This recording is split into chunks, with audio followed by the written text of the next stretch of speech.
Evening all. Okay, I'm with my good friend Chris. We had a few games from the Tal Memorial today in memory of Mikhail Tal, one of the most exciting attacking players ever in the history of the game. Hi Chris. Yeah, Trifon, hi. You're a fan of Mikhail Tal as well, aren't you? Yeah? Yeah, sure. It's hard to be, hard not to be, right? Because the games are so attractive to play through and always so surprising. And I think there's the common misconception that he always had those incorrect attacks that could be refuted and so on. If you look at these games, I think it's very hard to find really the holes in those kind of combinations. And over the board, it was absolutely terrible to play him, I guess, with all those aggressive moves that he was able to come up with. Yes. Yeah, Huge pressure. so it's very nice to have this really well organized tournament in memory of him. Yeah. And we I had never had I never had the privilege to meet him. It could have happened actually because I played. He was living for a while, at least temporarily, in the 80s near my town here. oh, Just a couple of kilometers away because he played for the Bundesliga club there in Cologne, and he also took part in some of those open tournaments that they played. Really, not really his kind of, a bit out of his league, so to say, in just a normal open tournament. It was very nice, obviously, because I know a couple of people back then who actually met him, and he was really a super nice person who also always was analyzing with amateurs and playing blitz against kids and whatever. right. So very approachable and likable person. Yeah, because some GMs are quite aloof, aren't they? They don't really talk that much with the bunnies. Yeah, and this really didn't apply to Tal at all. So yeah, nice to have this tournament, and we had a pretty how would you call it?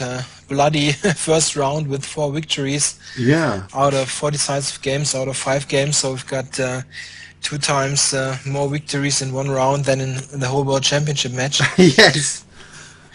Yeah, and I think we decided to do a coverage of the tournament, and what we do is I think we'll pick one game for each round, unless there are 2 absolutely outstanding games. We might do it differently, but I think just one game to look at is a good choice. So I think actually someone just requested me on ICC as well to check out Aronian against Nakamura, and that's funny enough is the game we thought was the most interesting game of the round today. So how did that play off? So Aronian was white. We've loaded it into the ICC. We have approximate move relay times. So Aronian white kicked off with C4. So a clash of styles, isn't it, between those two?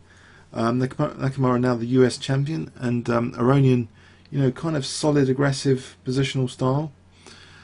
Yeah, maybe, but Nakamura is not a one-trick pony. He's not only playing those wild tactical games. He can also do very nice things if he plays purely strategical. So Yes, we saw some of those. Yeah, some examples in the US Championship. Yeah.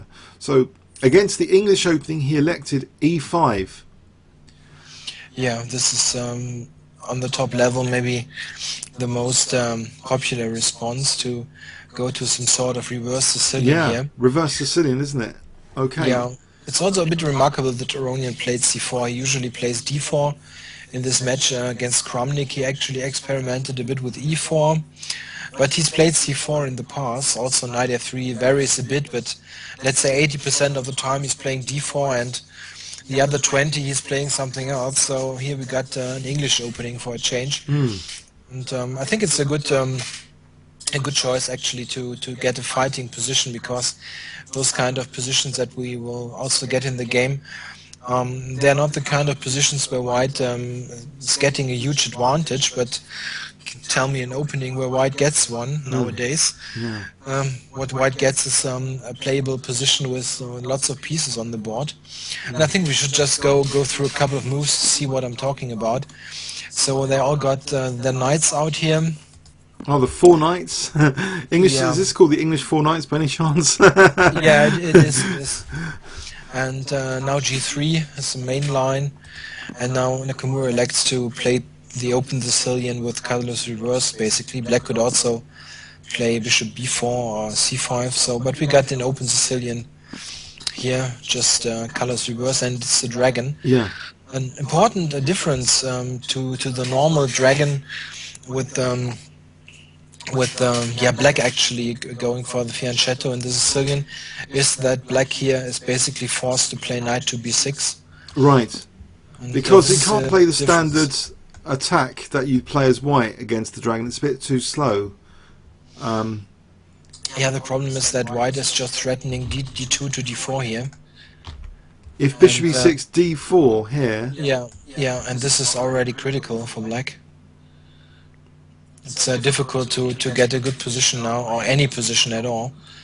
What should Black do? You usually get something like this here, and it's difficult already for Black to suggest something.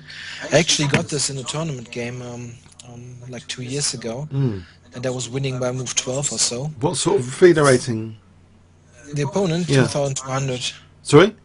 2,200 about. Oh, right, yeah. Yeah, he's somehow confused the move order, I guess. Oh. It's very, very difficult now. What should Black do now?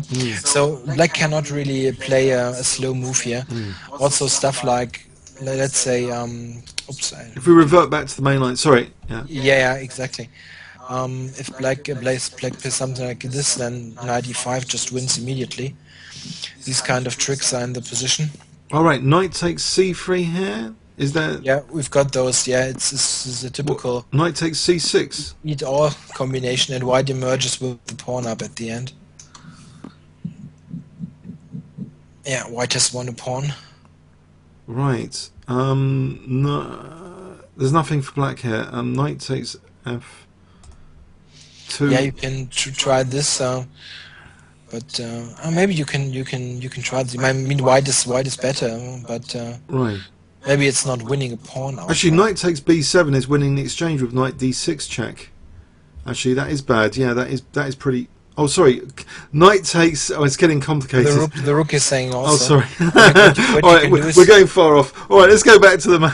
Anyway. Yeah, okay. Yeah. We're making a 2-hour video. On this. Don't do this. No. Okay, Yeah. so black needs to play this. And Okay. I think Nakamura spent about nothing of time for this. Okay, so we've got castles and bishop b7, I suppose. And what did Aronian play now? I only briefly let a look. Yes, This is actually a slight surprise already, because by far the main move is a3 here. Ah. a3 b4 is the usual kind of procedure. White, of course, often plays d3 later, but very often it is considered to go b4 as quickly as possible to have this b5 idea. So this kind of idea to put pressure on the c6 knight and also on this pawn on e5. Yeah. So this is a bit rare, but certainly it's perfectly normal, played in thousands of games, Yeah. but not so common. Yeah, I guess castles. Okay, and then we see bishop e3. So there's an intention maybe to use the c5 square later. Yeah, exactly. Usually isn't it knight e4 to c5, but you have to be careful about f5s from black. So also a3 and b4 to support something on c5. So black's white using that white's using that c file outpost usually in this. Yeah, it's a typical Sicilian strategy. Yeah. Contrary to lots of situations where white plays the open Sicilian, so with reverse colors, black has very little chance here to do something against white's king, like f4 and stuff, or f5 in this case. You can play this, but you can rarely get a kingside attack here. Yeah. What black usually tries is to centralize his pieces, and maybe after some preparation play a move like knight d4 here. This is what black likes to do. Yeah. To install a piece here and maybe provoke white to take at some point. Oh yes, to get pressure down the e file, to have a pawn here, Yeah, space advantage, exactly. pressure on e2. This is what you like to do, but I think this game progresses a little bit different. Let's see what happens. So f5, rook c1, king h8, a3, pursuing the b4 plan, which not only supports maybe a piece, but also b5 is going to be dangerous for e5 if the knight's dislodged.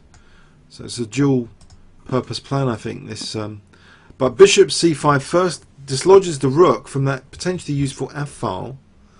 Yeah. And one little thing I'd like to point out just quickly, if black would play a5 here, which is often a common reaction to this a3 idea, or let's say a6 in the Sicilian, white often plays a4. Here, white can actually consider this kind of stuff, and then getting the knights on c4 and b5. Right. This can be very annoying for black, Yeah. because it's hard to get rid of those two knights, and they will always put some pressure on b6, d6, and so on. Yeah. So black needs to be cautious with this a5 move. Yeah.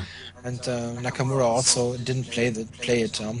So yeah, this bishop f6 here. I think I mentioned that on Chess Games.com just briefly. Because I did a dual commentary with Daniel King, and he in the Sicilian Najdorfs, he's giving up the protector of the light squares, sometimes the bishop, to get access to the dark squares. And here it seems if this bishop can sometimes be given up to get light square pressure, it's what happens in reverse. Yeah, you just destroy black's queenside formation, and you make use of all these holes. Yeah. There are positions, of course, where black is completely okay after this move, but it's just something you need to reckon that white might take there. Okay, so it went differently though. So rook e8, as though e4. It looks as though it's not really on the cards. E4, or is it? No, maybe it is a serious threat, e4, and maybe that's why white is interested to play e4 himself soon, but not immediately. But I think e4 is later played in this game. So here, okay, what if black does try e4? It looks, is it premature? Doesn't do anything. D-file. Yeah, I think one. If you look at general considerations, white is much better developed, so it looks a bit risky to open it up. But of course you need to calculate. But I think white can just take, and doesn't he just win the pawn, or it's close to it? Maybe you should take a brief look here. So taking like this, or so what should black do now? Say takes like that. I suppose rook queen takes d8 is quite dangerous, or yeah, you can take. And what does black play now? All right, so he has to take with either the bishop or knight. That looks very unpleasant. Yeah, and then just knight d2. Oops, I keep. Oh yeah, you've got a lock and key on e3 because of that bishop. Anyway. Yeah, this thing is just lost. E4 gets lost. Yeah, now. that's hopeless. Yeah, it's just a premature opening of the position. Yeah, Okay. so better to get your pieces developed. Bishop e6. Yep. Rook e1, which gives the idea that white might be choosing e4 to exert maybe pressure on e5. That might be an idea, and he does play it now. So he's potentially going to have the option of taking with pressure on e5 now, with maybe b5 as well, to put pressure on that e5 pawn. Yeah, this kind of position is what I meant with that that c4, the English opening, can lead to very tense and fighting positions, because let's have a look. Just one pair of pawns is exchanged. No? It's not symmetrical, and you get it takes a while, but you get a very complicated and somewhat double-edged middle game, and this is exactly what we have here. Very difficult to play this position. Yes, by the way, did you know that GM Igor Smirnov, you know that GM on YouTube, he's done some very interesting videos, and actually he's gone through that recent World Championship match, finding some key moments, and some he cites where the tension was released too early. You know, the E takes D6 game, which was a draw after, where there was anyway, so sometimes tension being released too early is maybe, as well as the symmetrical pawn structures, why that match was quite dull, because they did release the tension a lot. Yeah, this is possible. But here there's so much tension. There's only, what's been exchanged off, not much. There's a huge amount of tension in this position. Yeah, and they're very there are a lot of possible changes in the pawn formation. Also, white could take on f5, black could take on e4, black could play f4. Okay, this looks shaky, but there are quite a couple of possibilities, and they're all pieces on the board, so there's still potential to get some real attack with all pieces playing. So what did black play now? I think e4 is a move which is really interesting. It weakens d3 also. You need to of course take this into account, but you get some ideas against e5, as you already said. And you've got ideas maybe of taking on f5 and sort of clear e4 for a piece. So very interesting positional battle here. Yeah, it seems a6 was designed to discourage b5. And when I was looking at this earlier, this position, this is one of the games. I thought, this idea of the sort of positional sack giving up the bishop. You can just imagine a fictional variation like this. You see white. No, knight h4 is ruled out because of that bishop. But otherwise, it might be dangerous for the king and these light squares. But no, it's not working in this position. But white can try to play on the light squares in this way, and I think he does so in the game. It's quite similar what happens. Okay. So a6 and then bishop h3 looks a weird move, doesn't it? Bishop h3 a little bit, but sets concrete problems for black, doesn't it? About this f5 now. Yeah, it's certainly a bit strange looking, but what is black supposed to do now? Maybe you're just threatening to transpose into some quite unpleasant position here. Let's say black. What does black play now? Maybe put it on the board. I only looked at this game very briefly, so I don't really know what he played. What did black play? Black. I can just g6.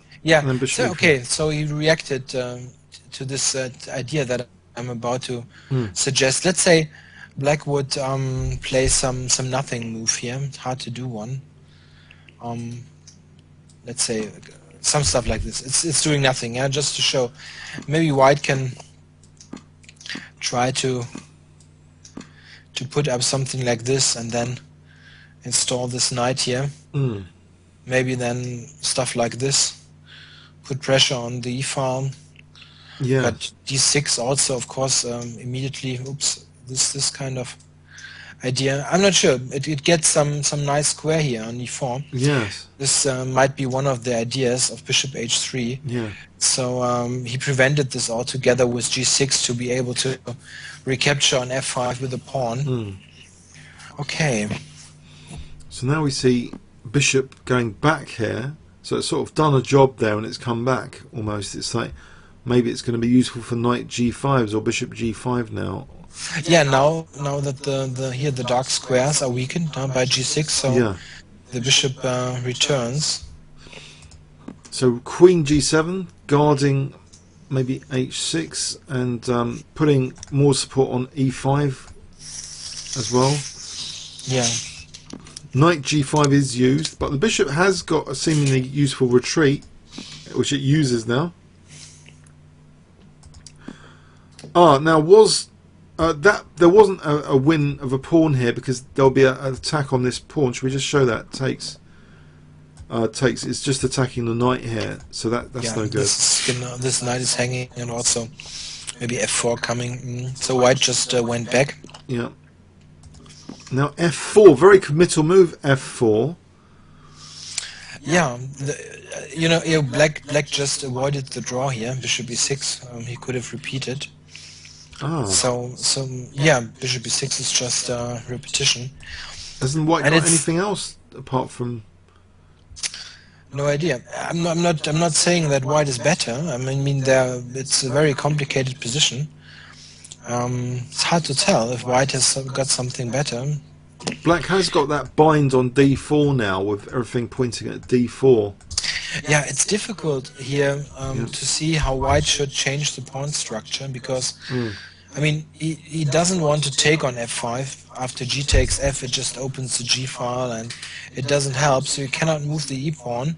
d4, as you pointed out, is very much controlled by all black's pieces. So how can white make any progress here? It's difficult, and if white really isn't in a position to make any progress, then black is, of course, better, because I mean, he might be able to do something. When white isn't able to do anything, then the other player must be the one to call the shots here. Mm. Difficult to tell. I think Naka just, yeah, played for a win here, and Mm. it's interesting. It's an interesting position. It's no need to make a draw, really. So f4, and then bishop takes b6. So we see this light square strategy, sort of like reverse Sicilian Najdorf idea of giving up the bishop to get more access to the other squares of the bishop you've just given up. Also, just the only move here, but you're right. This gives chances to establish some play on the light squares, because this f4 move, of course, also this bishop. Yeah, that bishop's great. is now doing so. Yeah, it's not quite sure. Often those kind of pieces just point into thin air and do nothing. Mm. But at least you can imagine it doing something compared to the position where the pawn was back on f5. Yeah. And yeah, I don't know. Yep, I'm a bit busy. Sorry, I'll be back down soon. Yeah. Okay. Sorry. Just Yeah, it happens. I'm not sure. I like white here, but this is just my first initial impression. It's complicated. I'm not sure that this was a good idea from black's point of view to play in this way. Mm. Well, I think the bishop is useful for bishop e6, is it? For example, takes. You could play here. Well, d6 or bishop e6 maybe. Yeah, at least this move. Yeah. So at least. I mean, if you another move that I would consider. No, this line was interesting. What I wanted to show is this here. Maybe also this move. I think this I would look also. This is at least it's an idea. If black takes now, you've got this d6. Also, of course, rook c7 is a bit of a menace as well. Yeah. I think black can actually handle this by playing e4. Stuff like this. So at the end, I think your bishop e6 is the better move. Right. Okay. Bishop e6 is better, yeah. What you pointed out, but it's hard to tolerate this knight. Yeah, this is the problem. It's a very strong piece, and if black gives up his light square bishops, then white's bishop on h3 might become really powerful. Yeah. It also can at any time return to g2 and use the long diagonal. So tough fight ahead here. What did black play? Rook d8 or something? g5. G5. Very direct. Yeah, very direct play. Threatening to win a piece, so that has to be parried. Wow, bishop d7. Nice move, huh? It seems to be a very nice move, making use of that knight immediately. Yeah. So if queen takes, we have knight takes, which would win the exchange. So we'll just put that on the board. That would be winning the exchange. So what is so what does he play here? He played rook e6. Wow. I think I should have played through this game more than once. Sorry about that. I'll try and be more prepared for the next round. These moves are coming as a shock to me. I knew that he, I mean, okay, you need to sack the exchange here, maybe. And what else could you play? But it's not quite sure how you should sack it. Well, at least it's not immediately obvious to me. Yeah, because knight takes b6 is on the cards as well. Yeah, okay. I mean, yeah, it is. But this looks. Sorry. Taking on b6 looks strange to me. Yeah, let's say he plays rook d8. Yeah. Yeah. And this move now, this looks weird. Yeah. Isn't this weird? Let's say here, and what does white do now? And maybe you can do this. You always have f5 and I mean bishop f5, or you could maybe even take on c6. Yeah. But this looks a bit strange. Yeah. Somehow bishop f5 looks more natural to me, but might be wrong. Mm. Oh, very difficult position. So let's check this again. Rook e6, okay. Yeah, it's hard to keep material here. You need to sacrifice material anyway, and I think Rook e6 gets rid of this annoying bishop at least. Yeah, it's trying to get a rebound onto these light squares and attack. Yeah. White's king is a bit weakened, of course, with the bishop missing. So this was the idea, I guess, to get some play on the light squares. Mm. And it is taken. And now knight takes f6. Wow, a lot of transactions are occurring now. So yeah, I think what Aronian does now is a very high class kind of counter sacrifice, counter positional sacrifice now. Yeah, he takes on c6 and plays queen a1. It's amazing, amazing, isn't it? It's thematic often in the Sicilian dragon, isn't it? The exchange sacrifice.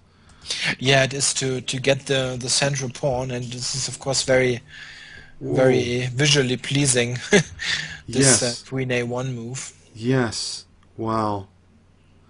And yeah, very nice. And also, I'm just looking. I just spotted a little point here. What did Black play now? Oh yeah, if Rook d8, there's 95 knight f7, isn't there? If say Rook d8, we've got 95 here, haven't we? If nothing else. No, maybe no. 95 just protects. Rook d8's hopeless, isn't it? Actually, you can just queen e5 is just winning. Yeah. Positionally, but what I was just spotting is if Black takes here, this was the first concern here, because I mean the knight is hanging on f3. Yeah. And if you play something like this, it's a bit embarrassing. Mate on h2. Yeah. So, but you can just simply recapture. It's also nice. Oh wow! Yes. Yeah, because you can play like this. And just winning. You've got an extra pawn and everything's hanging. Yeah. c6 hangs and whatever. So white is just winning here. Very nice. So black cannot even take on g3, or at least it doesn't bring him any benefits. And so white will get this pawn back on e5. Yes. And it's not like getting back. He's just winning it. Yeah, he's got an extra pawn. Yeah, the central pawns are just waiting, aren't they, to lust to expand, as Fisher say. Yeah, it's a very nice. I think we could just advance a couple of moves, and then we see the kind of setup that arises, which is very nice. Tries to generate counterplay a5, but it's not brilliant. We've got two connected passed pawns here. Okay, c5. Yeah. And what is very nice here, white's only small weakness here is the d pawn. Yeah. And it's so nicely protected by the knight on e5, which is at the moment not so easy to get away here. Black may come up with the king, like this here, but for the moment this weakness is nicely protected, and black has got this weakness on c6 also, which he just advanced to c5, but this is new weakness on c5. But he had to do that because otherwise, if white plays d4, is that the idea? D4 is going to be strong otherwise, as well. I just take c6. We'll just take on c6. Sorry. Just take this thing. Yes. Yeah, you cannot cover it. Yeah, rook c8, rook c1, and that's it. Rook c8, rook c1. Yeah. So c5 here would be a problem. Here you just play. What would you play here? Take c5, f4, and win the endgame. All right, yeah. I think. Or maybe even d4. I mean, just no, not d4. No, just play simple chess. All right, and this pawn's weak. Yeah, you just. This thing is just gone. Yeah. Like this here. Ah, that's. I'm in time to capture the pawn. Yeah. And black it doesn't have any counterplay, because this knight on e5 is such a big piece. If you look, like let's say he gives a check, the knight is covering g4 and everything, so black just has nothing here. Yeah. Very nice. So I think he needs to advance this pawn. Yeah. As he did in the game. C5 takes, take. And now this pawn is still vulnerable here in this position. Yeah, you've got two weak pawns, F4 and C5, and yeah, White's knight is so nice on E5 to protect D3. Okay, this is providing a C4 resource, maybe if King F3. There's C4. Yeah, Black wants to get yeah, C4 would be strong. But he plays it anyway. Yeah, I think maybe you have no alternative, and this is just concretely winning, I guess. If you get D3 now. Yeah. So he's still got the two connected passed pawns. Okay. And he doesn't mind giving up this because these two should be stronger than that one. So I think that's what happens soon. Oh no, he doesn't give up that. Pardon me. Jumping ahead. So he's 2 pawns up for not much compensation here. Now he's giving up H2. Pardon me. Now he's giving up H2 for these two versus this one. Yeah, the two versus one, of course, a huge advantage, but also very important is yeah, White's king on F4 is just much better than Black's on H8. Yeah. The king is actively helping those pawns to go forward, so this should be lost really. Yeah, there's a very neat aesthetic to this game, isn't there? It's like a fantastic demonstration of the power of the reverse Sicilian dragon. Yeah, maybe I think, but Black I think was in a way, I'm not sure, because really it's just like you, I just looked at this game Yeah. while we're doing the comments here, and I don't really feel like doing too much criticism without Yeah. looking at it. But I really don't think that Black was in any trouble or something. It's hard to imagine. Yeah. Maybe he overdid it a bit with this F4 stuff. Yeah, F4 and G5. G5, Bishop D7. This was a nice shot. Yeah. And maybe this was just yeah, a bit too hasty, and you need to prepare it more. Just speculation, but it looked like maybe Black was expanding yeah, a bit too quickly and was left with weaknesses that White could nicely exploit here with this counter sacrifice on C6. Okay, but we are getting at a rook endgame now, Which is played on a bit, just to prove these pawns are pretty dangerous. Check. And okay, the pawns march Yeah. on. Also, White's king, as I mentioned, is actively helping, Yeah. and yeah, this should be a pretty easy win, because Black cannot really do much, because White's king is always also in front of the pawns, so the pawns here cover against any possible checks Yeah. here. So this H pawn is really a liability for Black. Yeah. The rook always needs to stay there to cover this, and it's just over. But what can you do? So check. Oh, the king goes back there for a moment. Then he goes. All right. So E6 is now a very strong pawn. Ah, rook G2, still cutting the king off here. Yeah, and attacking the H pawn, and now, yeah, this H pawn just gets lost. All right, yeah. Because if king H7, you just play E7, so Black resigned here. If king H7, you just play E7, so Nakamura resigned here. Yeah, it was the end game was easy at the end. Yeah, I think it's somewhere around move 20, 22, where maybe Black did something wrong here. Maybe instead of a complete recap, just maybe go back quickly to this critical position. Yeah. I think around move 20, 22 or something. So he had reinforcement of the D4 square here. Yeah, I don't think really, this position should be okay for Black. It's hard to. I mean, it's also shown that. It also shows that Aronian was repeating moves here. So. Oh yeah, with the knight retreat. Yeah. So it looks solid enough for Black, doesn't it? He's eyeing that D4, which is like White's Achilles heel in theory, with this structure. Yeah. So Black just overdid it. One move, allowing this very powerful positional sacrifice. Maybe F4 was too. Yeah, was a bit premature. Maybe. I say sacrifice because bishops are usually worth more than knights. So a tiny bit, but here Yeah, it's. yeah. But this knight d5, yeah, it's really dangerous. This bishop on the diagonal, and this b6 is liable, and so this was beautiful though. This idea, yeah, this bishop d7. So winning the exchange with the idea of sacrificing the exchange is very novel. It clears all the complications away if you win the exchange and then sack the exchange back. This is a very elegant way to finish this. Also, I must say, moving queens in the corner is one of my favorite moves. So Yeah, it's elegant, so, isn't it? Queen a1, hyper yeah, it's modern.